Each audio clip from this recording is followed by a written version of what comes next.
When students encounter a difficult concept, the default response is often passive observation. They look at the information, accept it at face value, and wait for the correct answer to be provided. The standard instructional response is to tell them to think harder or look deeper, but giving a command does not provide the tools needed to execute it. Critical reasoning is an acquired skill. It has to be built into the actual mechanics of the assignment. To see how this works, we are going to build a new framework. You will need a standard lesson plan you currently use and a blank document. Step by step, we will convert that standard lesson into a functional system designed to force active analysis. We begin with the prompt itself. On the left is a standard worksheet, heavily reliant on what is questions.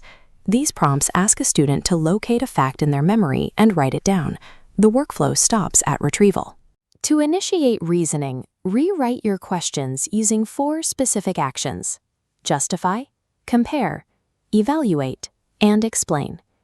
A basic question like, "What is the capital?" can be rebuilt into, "Evaluate why this city was chosen," and justify if it remains the best choice. By swapping the verb, you shift the cognitive load. The student can no longer rely on memory.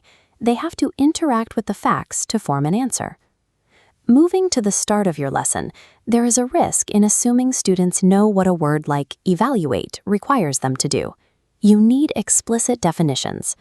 Write down the exact criteria for a strong justification in your subject and place it at the top of the assignment. Next, add a section to your document titled Think Aloud Script.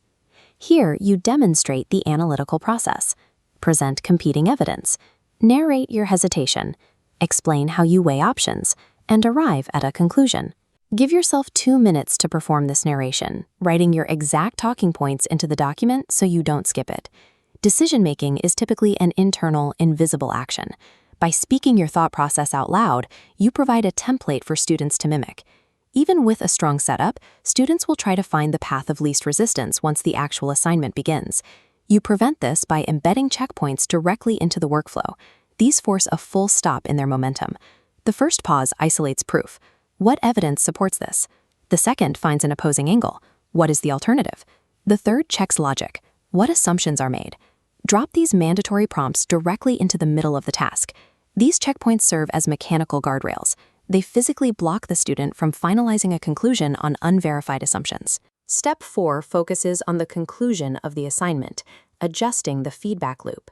Instructional workflows frequently reward the right answer, regardless of how the student arrived there. Remove correctness as the primary metric. Replace it with a grade based heavily on how well they justified their choice and evaluated the evidence. Finally, cap the lesson plan with a mandatory peer discussion block. Verbally explaining their reasoning to another person forces students to stress test their own logic, identifying gaps in their argument before you even grade it. By rewarding the methodical steps of analysis rather than a lucky final guess, you validate the actual process of thinking. Review the document you have just built. You established upgraded questions, a setup script for modeling, mid-task checkpoints, and a process-oriented rubric. A passive worksheet requiring memorization has been converted into a structured environment requiring active analysis. This exact sequence of weighing evidence and identifying assumptions mirrors the process required for independent problem-solving later in life. The ability to analyze complex information is a habit engineered by deliberate design.